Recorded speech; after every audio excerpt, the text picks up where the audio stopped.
جب آدمی اپنے آپ کے بارے میں ایک گمان رکھے تو اللہ جل شانہ اس کے ساتھ وہی معاملہ کرتا ہے۔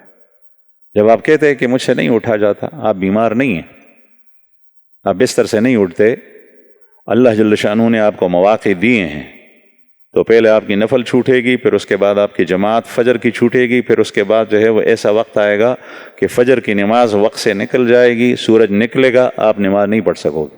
میں نے ایسے دیکھے ہیں کہ وضو نہیں کر سکتا آدمی، پھر غسل نہیں کر سکتا، جم بھی ہے، جنابت کی حالت میں ہے، اور وقت پہ نہیں اٹھتا کہ غسل جنابت کرے۔